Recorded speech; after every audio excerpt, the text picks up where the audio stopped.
Halo Malaysia, selamat pagi, salam sejahtera Malaysia. Malaysia kita punya, cintai Malaysiaku, kita jaga kita. Sebelum kita mulakan berita hangat pada hari ini, untuk anda yang baru pertama kali, silalah untuk sudi tekan butang subscribe, like dan share. Sila juga tinggalkan komen anda kerana setiap komen anda amatlah dihargai. Berita hangat hari ini daripada channel ini, Denyut nadi suara rakyat bergema terus-menerus di dalam channel ini. Setiap hari kita membawakan berita-berita terbaru yang pastinya dinantikan oleh seluruh rakyat Malaysia. Kita akan mulakan berita kita. 1, 2, 3. Berita mula sekarang. Salam sejahtera Malaysia, berita terkini perkembangan mengenai kes kapal perang untuk TLDM. Berita terkini baru diterima sebentar tadi, 10 Ogos 2022. Bekas Panglima TLDM kata upacara namakan kapal tidak siap adalah tradisi. Berita penuh.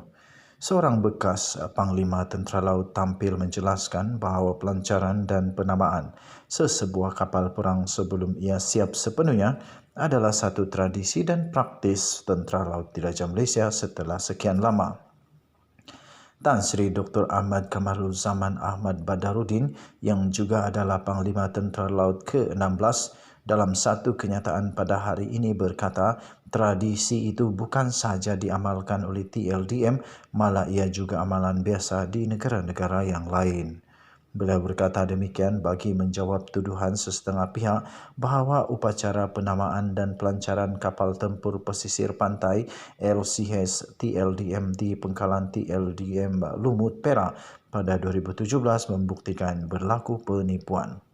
Mengulas lanjut, Ahmad Kamarulzaman berkata beliau terpanggil untuk menjawab tuduhan itu bagi membetulkan persepsi semua pihak bagi melindungi maruah dan nama baik TLDM. Kata beliau, saya tahu visual pelancaran kapal LCS di Lumut pada tahun 2017 menjadi perhatian semula sejak akhir-akhir ini. Saya sebagai Panglima TLDM turut hadir pada upacara itu. Maklum balas orang awam tentang di mana kapal, kenapa lancar kalau masih tak siap, ini saya boleh faham dan hormati. Katanya lagi, penting untuk saya beritahu fakta sebenar supaya orang awam tidak terus keliru akibat kenyataan sesetengah pihak yang bersifat populis dan politiking, katanya. Tambah beliau, pelancaran dan penamaan sesebuah kapal perang sebelum siap sepenuhnya adalah tradisi serta praktis TLDM sejak sekian lama. Katanya lagi, bukan kali pertama di Lumut pada tahun 2017, malah ini juga adalah amalan biasa di negara-negara lain.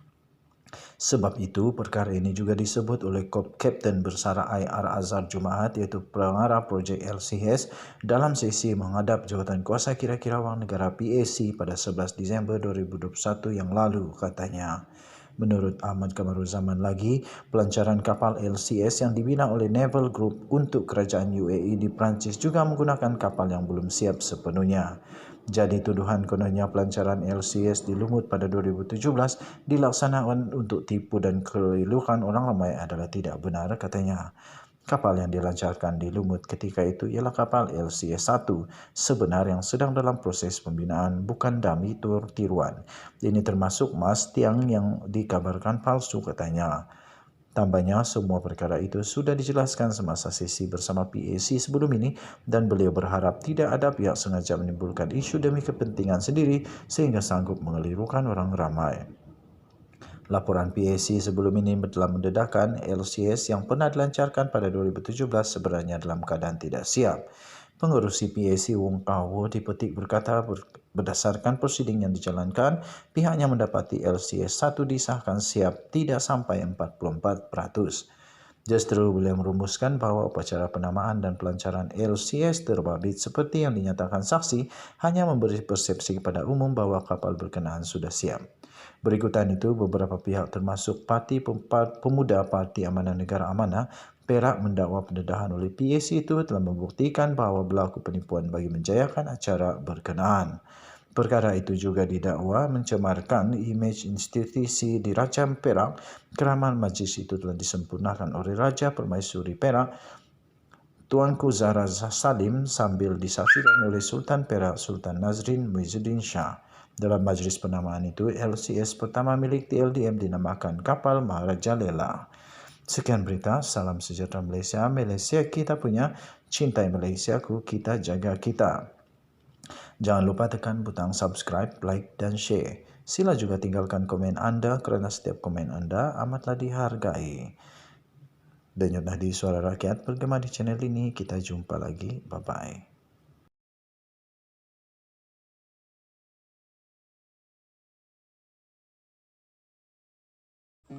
Halo Malaysia, selamat pagi, salam sejahtera Malaysia. Malaysia kita punya, cintai Malaysiaku, kita jaga kita. Sebelum kita mulakan berita hangat pada hari ini, untuk anda yang baru pertama kali, silalah untuk sudi tekan butang subscribe, like dan share. Sila juga tinggalkan komen anda kerana setiap komen anda amatlah dihargai. Berita hangat hari ini daripada channel ini, Denyut Nadi Suara Rakyat bergema terus-menerus di dalam channel ini. Setiap hari kita membawakan berita-berita terbaru yang pastinya dinantikan oleh seluruh rakyat Malaysia. Kita akan mulakan berita kita. 1, 2, 3. Berita mula sekarang. Salam sejahtera Malaysia, selamat pagi. Berita terkini daripada sinarharian.com.my bertajuk skandal penyelewengan LCH akan tumbangkan BN dalam PRU 15. Berita penuh Johor Bahru dikemas kini.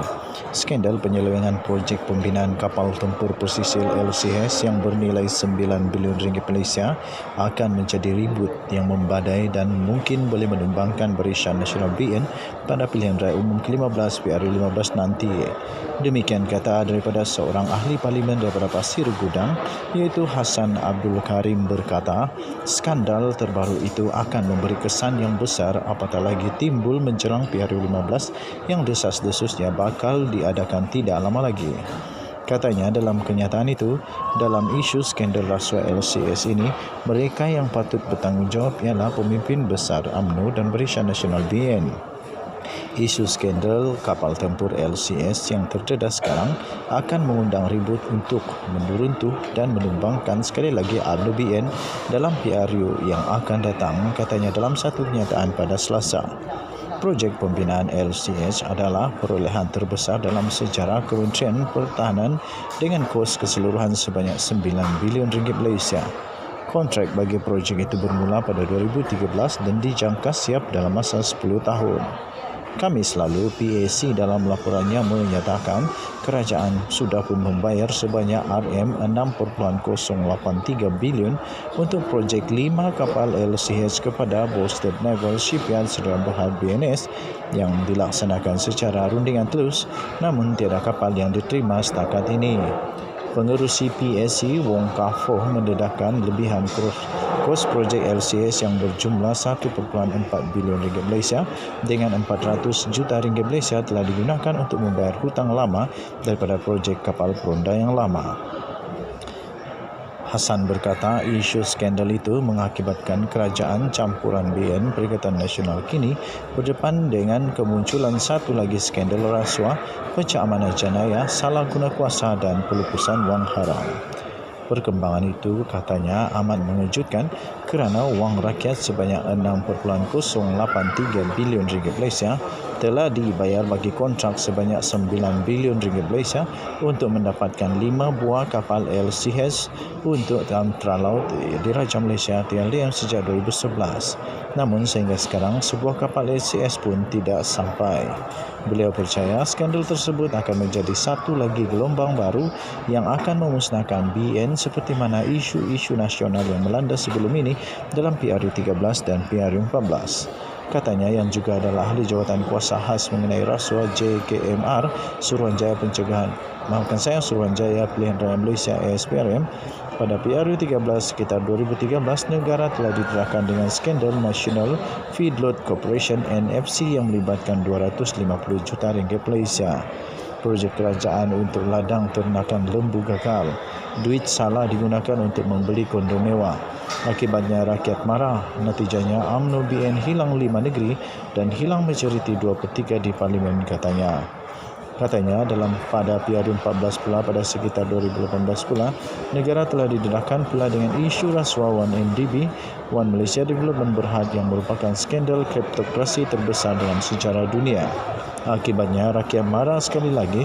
Natijanya bukan saja UMNO BN kalah di Johor, Melaka, Negeri Sembilan, Selangor, Perak, Kedah, Pulau Pinang, Kelantan, Terengganu dan Sabah, tetapi juga kalah di peringkat kerajaan persekutuan di Putrajaya dan menjadi pembangkang, katanya lagi. Sekian berita, salam sejahtera Malaysia. Terima kasih kerana sentiasa bersama-sama dengan channel ini. Jangan lupa tekan butang subscribe, like dan share. Kita jaga kita Malaysia kita punya. Sila tinggalkan komen anda kerana komen anda amatlah dihargai. Dengar nadi suara rakyat bergema di channel ini. Kita jumpa lagi. Bye-bye.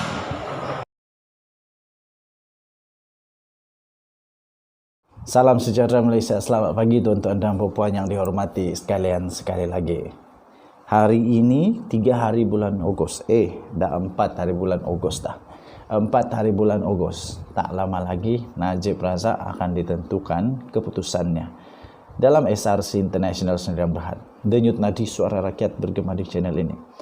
Tuan-tuan dan puan yang dihormati sekalian, baru saja diterima satu dokumen yang sangat penting dan sahih menyatakan berapa sebenarnya kekayaan Najib Razak, berapa sebenarnya aset Najib Razak. Dan aset ini Najib Razak telah dedahkan sendiri, dan ini telah diterbitkan di banyak tempat. Saya ambil berita ini daripada hmetro.com.my.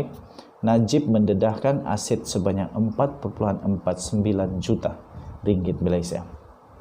Datuk Seri Najib Tun Razak telah mendedahkan aset yang dimiliki oleh beliau, antaranya adalah deposit kepada Amanah Saham Nasional Berhad ASN, beberapa lot tanah dan rumah serta kereta mewah iaitu Mercedes-Benz dan Bentley Continental Flying Spur yang kesemuanya dianggarkan bernilai 4.49 juta ringgit Malaysia. Bekas Perdana Menteri itu telah membuat pendedahan berkenaan selepas SRC International dan sebuah anak syarikatnya iaitu Gandingan Mentari Sdn Berhad selaku plaintiff memperoleh perintah injuksi Mareva daripada Mahkamah Tinggi di sini untuk menghalang beliau daripada memindahkan atau melupuskan mana-mana asetnya yang bernilai sehingga 42 juta ringgit. Tuan-tuan dan puan yang dihormati sekalian, injuksi Mareva adalah perintah sementara yang mengekang Datuk Seri Najib Tun Razak selaku defendant daripada melupuskan sehingga keputusan dicapai dalam kes antara plaintiff dan defendant. Berdasarkan dokumen yang telah diperolehi oleh pihak media hari ini, Najib Razak yang ketika ini berumur 69 tahun telah mendedahkan bahawa aset miliknya di dalam afidavit tambahan yang difailkan menerusi Tetuan Syafiq & Co pada 20 Julai yang lalu. Antara aset yang dimiliki oleh Najib Razak adalah lot dan rumah di Pekan, di Kuantan dan Genting Highland di Pahang serta di Semenyih Selangor yang keseluruhannya bernilai lebih kurang RM460,000 Malaysia. Selain itu tuan-tuan dan puan yang dihormati sekalian, Najib Razak turut memiliki 5 kereta, iaitu 4 Mercedes-Benz dan sebuah kereta Bentley Continental Flying Spur yang diperolehi sebagai hadiah lagi. Sebuah motosikal Honda EX5 dan motosikal Kawasaki yang diperolehi sebagai hadiah yang bernilai RM252,000. Selain itu, beliau turut memiliki wang tunai berjumlah 1.2 juta ringgit Malaysia di dalam akaun Afinbank dan wang pelaburan dalam Amanah Saham Nasional Berhad berjumlah 2.5 juta. Perkara itu kemudian telah disahkan. Ini telah disahkan oleh peguam Najib sendiri, iaitu Muhammad Farhan Muhammad Syafi ketika dihubungi oleh media. Tuan-tuan dan puan, Muhammad Farhan turut memaklumkan prosiding hari ini di hadapan Hakim Datuk Amar Jed Singh ditetapkan untuk perbicaraan bagi permohonan untuk penangguhan prosiding kes saman SRC terhadap Najib. Ini kes saman. Aduh, banyak betul kes Najib ni. Bagaimanapun pihaknya menarik balik permohonan itu. Katanya kami menarik balik permohonan itu dengan syarat untuk memfailkan pembelaan kami dalam tempoh 2 bulan katanya. Mahkamah kemudian telah menetapkan pada 13 Oktober ini untuk pengurusan kes saman itu katanya. Pada 24 Mac yang lalu, tuan-tuan dan puan, Pesuruhjaya Kehakiman iaitu Datuk Muhammad Arif Amran Arifin yang membenarkan permohonan SRC dan gandingan mentari dalam saman SRC ke atas Najib. Ini saman bukan SRC yang Najib dah dikenakan penjara itu, bukan. Ini perkara lain. Okey. Mengarahkan ahli Parlimen Pekan itu untuk mendedahkan kepada peguam SRC secara bertulis aset beliau di dalam atau di luar Malaysia yang bernilai sehingga 42 juta dalam 30 hari selepas perintah itu diserahkan kepadanya. Muhammad Arif Imran turut mengarahkan Najib supaya tidak mengalih, tidak melupuskan, tidak mengendali atau tidak mengurangkan nilai asetnya di dalam dan di luar Malaysia itu sekitar sehingga 42 juta ringgit Malaysia sehingga keputusan akhir saman itu dikeluarkan. Najib juga dibenarkan mengeluarkan dan membelanjakan wang daripada sebuah akaun bank atau sumber lain yang tidak melebihi RM100,000 sebulan untuk perbelanjaan sara hidup dan guaman yang mahkamah ini menyatakan ia adalah termasuk dalam perintah injeksi Mareva mereka sementara diperolehi oleh One Malaysia Development Berhad 1MDB. SRC adalah syarikat 1MDB dan gandingan mentari Sdn Berhad adalah anak syarikat milik penuh SRC. Memfailkan writ saman itu terhadap Najib pada 7 Mei tahun lalu, tuan-tuan dan puan.